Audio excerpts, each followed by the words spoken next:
অনেকে সারা দিন দেখছেন খুব ভালো আছেন, কিন্তু যেই রাত হচ্ছে, যেই শুতে যাচ্ছেন, তখনই বিশাল কাশি, শুকনো কাশি। তাতে আপনার ঘুমের ডিস্টার্ব হচ্ছে, শুধু আপনার কেন, আপনার পাশে যে ঘুম হচ্ছে তারও ডিস্টার্ব হচ্ছে। এই রাতের বেলার কাশি কি করবেন, কিভাবে কমাবেন, এবং এই রাতের বেলার কাশিটা হচ্ছেই বা কেন, কিভাবে থাকলে এর থেকে মুক্তি পাওয়া যায়, আজকে সেই সব কিছু নিয়ে আলোচনা করব।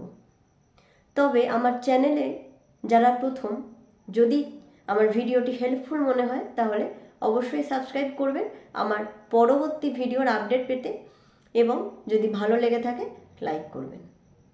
তাহলে দেরি না করে ভিডিওটি শুরু করা যাক। কাশি আমরা জানি অনেক রকমের কাশি হয়। শুকনো কাশি হচ্ছে যেটা বুকে কোনো আওয়াজ হয় না, শুধু হালকা হালকা কাশি আসছে, কাশির সাথে কোনো কফ বেরোচ্ছে না, কোনো শ্লেষা বেরোচ্ছে না। আর একটা হচ্ছে ঘরঘরে কাশি, যেটা আপনি যখনই কাশছেন তখন আপনার কাশি বা কফটা বেরোচ্ছে, বুকটা ঘর করছে। এই ঘরঘরে কাশি এটা সিওপিডি পেশেন্টদের, অ্যাজমা পেশেন্টদের মেনলি হয়ে থাকে। আর কিছু কাশি থাকে খুব খারাপ কাশি, যেগুলো 3 সপ্তাহ 2 সপ্তাহের বেশি চলছে। সেগুলোর জন্য পরীক্ষা নিরীক্ষা করতে হয়, কি কারণে এই কাশি কন্টিনিউয়াসলি হচ্ছে সেটা জানার দরকার থাকে। তবে এই যে শুকনো কাশি, সেগুলো মেনলি যেটা রাতের বেলায় হয় সেটা অ্যালার্জির কারণে হয়। অ্যালার্জিক টেন্ডেন্সি যাদের আছে তাদের এই শুকনো কাশিটা বেশি হয়ে থাকে। আমাদের ঘরে ডাস্ট পার্টিকেল ঘুরে বেড়ায়, যেটা শ্বাসনালীর মধ্যে চলে যায়। রাতে শোয়ার সময় বিশেষ করে তোশকে, চাদরে বা পুরনো জামা কাপড় হুট করে বের করলে কোথা থেকে, তার মধ্যে এই ডাস্ট পার্টিকেল থাকে। এটা খুব সূক্ষ্ম, যেকে খালি চোখে তো দেখাই যায় না, এবং এটা খুব ইজিলি, অনেক ক্ষেত্রে মাস্ক পরে থাকলেও ওই ইজিলি ভিতরে প্রবেশ করতে পারে। তখন একটা ইরিটেশন তৈরি হয়। আর যাদের অ্যালার্জিক টেন্ডেন্সি আছে তাদের এই সামান্যতেই কিন্তু নাক দিয়ে জল বেরোতে থাকে। সেটা ধুলোবাড়ির ক্ষেত্রেও হয়, বাইরে গেলে অনেক সময়। তো এইভাবে এই অ্যালার্জিক কারণে শুকনো কাশি মেনলি হয়ে থাকে। আবার অনেক ক্ষেত্রে, এটা আপনারা অনেকেই হয়তো জানেন না, অনেক ক্ষেত্রে রাতে খাবার পরে হজম ঠিকমতো হচ্ছে না। হজম ঠিকমতো না হতে পারার জন্য খাবারটা মনে হচ্ছে যেন উপরের দিকে উঠে আসছে, বা আপনি হয়তো কিছু বুঝতে পারছেন না, কিন্তু ওপরের দিকে একটা চাপ সৃষ্টি হয়। তখন সেক্ষেত্রেও কিন্তু কাশি হয়। এই জিনিসটাকে জিইআরডি বলা হয়। অনেক ক্ষেত্রে ঢেকুর ওঠে বেশি বেশি, এবং তার জন্যও কিন্তু কাশি হয়।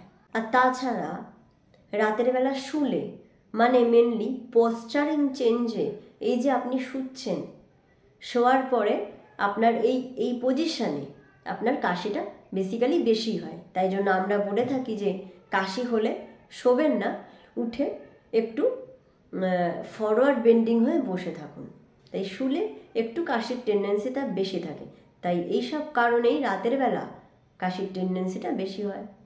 তবে যদি বেশি দিন ধরে কাশি হয়ে থাকে, সেটা শুকনো কাশি হোক বা ঘরঘরে কাশি হোক, বেশি দিন ধরে কাশি হতে থাকলে অবশ্যই একটা বুকের এক্সরে করে দেখে নেওয়া দরকার যে খারাপ কিছু বুকে হয়ে আছে কিনা।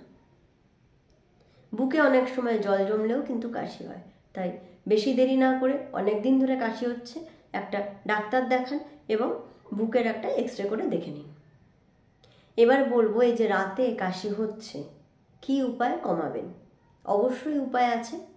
কি কি করলে এর থেকে ভালো থাকা যায়? প্রথমেই আসছি, যদি আপনার হজম ঠিক মতো না হয়ে থাকে, মানে আপনার যদি বদ হজমের একটা হিস্ট্রি থাকে বা হজমের সমস্যা থাকে, তাহলে রাতে খাবার খাওয়ার পরে একটু উষ্ণ গরম জল খেয়ে নিন। এতে আপনার এই হজমের সমস্যারও সমাধান হবে, এবং তাই শুকনো কাশির যে পরিমাণটা রয়েছে এটা অনেকটা ঠিক হয়ে যাবে। দ্বিতীয়ত, গরম জলে মধু মিশিয়ে খেলে কাশির পরিমাণটা অনেক ক্ষেত্রে কমে যায়। তৃতীয়ত, রাতে ঠিক শোবার আগে 2-3টে লবঙ্গ নিয়ে শোন, বা মুখের সাইডে একটা লবঙ্গ একটু চিবিয়ে রেখে দিন, অল্প অল্প করে সেটা ওই রসটা খেতে থাকুন। এটা কিন্তু খুব তাড়াতাড়ি আপনার শুকনো কাশিটা কমিয়ে দেবে। যদি আপনার কাশির সাথে হালকা গলা ব্যথা হয়ে থাকে তাহলে রাতে শোয়ার আগে বিটাডিন গার্গিল দিয়ে একবার গার্গিল করে নিন।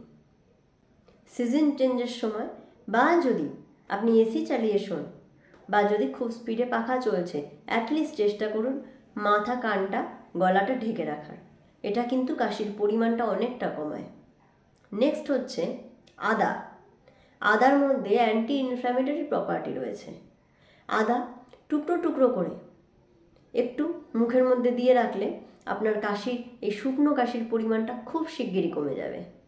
আর অনেক দিনের কাশি থাকলে, যদি অনেক দিন ধরে কাশি রয়েছে, কাশি হোক বা ঘর ঘরে কাশি হোক, তাহলে তুলসী পাতা, গোলমরিচ, আদা একসাথে মিশিয়ে ফুটিয়ে নিন জলে এবং তার মধ্যে একটু মধু মিশিয়ে খান। এরকম 7 দিন খান। আপনি দেখবেন আপনার এই কাশির পরিমাণটা ঠিক কতটা কমে এসছে এবং আপনার এইটা করলে আপনার শরীরে ইমিউনিটি পাওয়ারও বাড়বে। আশা করছি আজকের ভিডিওটি দেখে আপনারা অনেকটাই হেল্প পাবেন। অন্য ভিডিও নিয়ে আবার দেখা হবে। ততক্ষণ সুস্থ থাকুন, ভালো থাকুন। ধন্যবাদ।